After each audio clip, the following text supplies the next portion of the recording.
Você já ouviu falar de histórias que são tão estranhas, tão assustadoras, que parecem ter sido arrancadas das páginas de um livro proibido? Pois saiba que o que eu vou contar agora não está em nenhum livro, porque ninguém jamais quis registrá-lo oficialmente. Este é o caso paranormal mais perturbador do Brasil.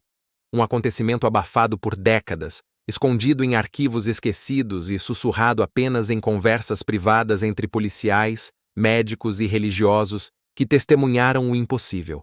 Prepare-se. Quando você terminar de ouvir, vai entender por que tanta gente preferiu nunca mais falar sobre isso.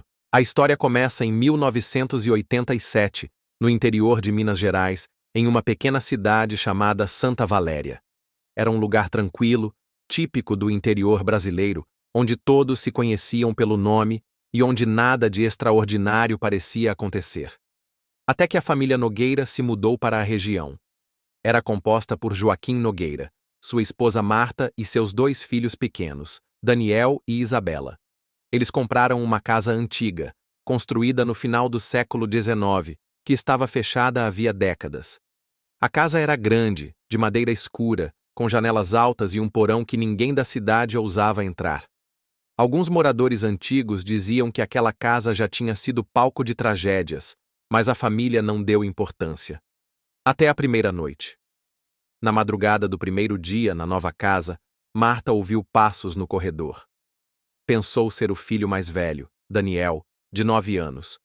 Levantou para verificar, mas o menino dormia profundamente. No entanto, os passos continuaram.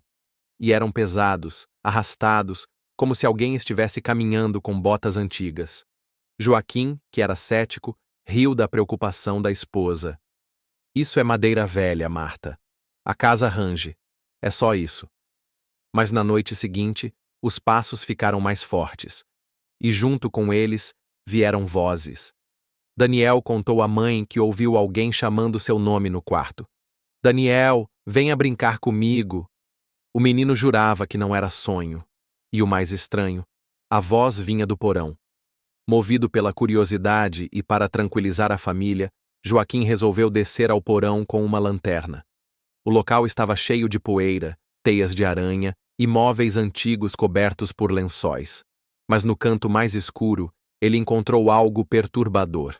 Um crucifixo quebrado e várias marcas riscadas na madeira das paredes, como se alguém tivesse tentado sair de dentro. Algumas dessas marcas formavam palavras: "Fiquem longe, ele acorda à noite."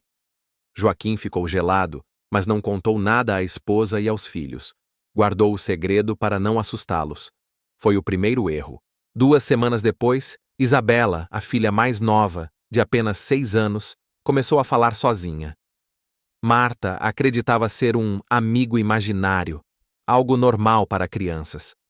Mas certa noite, a menina olhou fixamente para um canto vazio da sala e disse: "Mamãe, ele disse que já morou aqui antes." Marta, confusa, perguntou quem era ele. Isabela respondeu sem pestanejar: "O homem do chapéu preto." A partir desse dia, a casa nunca mais foi a mesma. Todas as noites, a família ouvia passos, sussurros, portas batendo sozinhas. Mas o pior ainda estava por vir. Certa madrugada, Joaquim acordou e viu, no pé da cama, a silhueta de um homem alto, usando um chapéu antigo. Quando tentou acender a luz, a figura simplesmente desapareceu. No dia seguinte, Daniel apareceu com arranhões profundos nas costas, como se tivesse sido atacado por um animal. Ele jurava que foi o homem do chapéu preto. Foi aí que Marta começou a buscar ajuda. Um padre da cidade, o padre Augusto, foi chamado para abençoar a casa. Assim que entrou no porão, ficou pálido e saiu imediatamente, afirmando que ali havia uma presença demoníaca antiga, algo muito além do que ele já havia enfrentado. Ele recomendou que a família deixasse a casa imediatamente, mas Joaquim se recusou. Tinha investido todas as economias naquele lugar e não acreditava em superstições. Disse que ia aguentar. Essa decisão custou caro. Em julho de 1987, a cidade inteira foi testemunha de algo inexplicável. Na madrugada do dia 14, Vizinhos ouviram gritos desesperados vindos da casa dos Nogueira. Alguns diziam que ouviram também vozes masculinas ecoando, como um coro de homens rezando em latim. Quando os moradores correram até a casa, encontraram Marta e os filhos trancados do lado de fora, em pânico. Dentro, Joaquim estava sozinho. Mas as janelas mostravam algo impossível. Móveis se movendo sozinhos, cortinas queimando sem fogo, e a silhueta de um homem de chapéu andando pelos cômodos. A polícia foi chamada, mas quando arrombaram a porta, a casa estava em silêncio. Joaquim foi encontrado no centro da sala, em posição fetal, murmurando frases desconexas. Ele nunca mais voltou a falar normalmente. Passou o resto da vida em um hospital psiquiátrico, e no chão, escrito em carvão, havia apenas uma frase: "Eu avisei". Pesquisadores paranormais que estudaram o caso anos depois descobriram que, no início do século XX, a casa havia sido usada como local de rituais secretos por uma seita ocultista. Registros policiais da época falavam em sacrifícios humanos e desaparecimento de crianças. O líder daquela seita era descrito como um homem alto, de chapéu preto. Coincidência? Ou o mesmo homem que Isabela descreveu com apenas 6 anos? Até hoje, ninguém ousa morar naquela casa. Ela permanece de pé, silenciosa, coberta de mato, como se esperasse a próxima família corajosa ou ingênua a entrar. O caso da família Nogueira ficou marcado como um dos mais perturbadores da história do Brasil. Nenhuma explicação científica foi aceita. Nenhum relatório policial conseguiu dar conta de tudo o que os vizinhos testemunharam.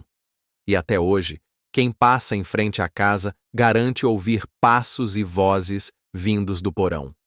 Alguns dizem que o homem do chapéu preto aparece à noite, parado no portão, observando silenciosamente quem ousa se aproximar. Será apenas lenda? Ou um aviso de que algumas presenças nunca foram embora? O mais perturbador caso paranormal do Brasil não aconteceu em filmes, nem em livros. Aconteceu aqui, em nosso próprio país, e talvez ainda esteja acontecendo. Se essa história fez você sentir um arrepio, compartilhe agora com alguém que acredita em fantasmas. E me diga, você teria coragem de passar uma noite sozinho dentro daquela casa?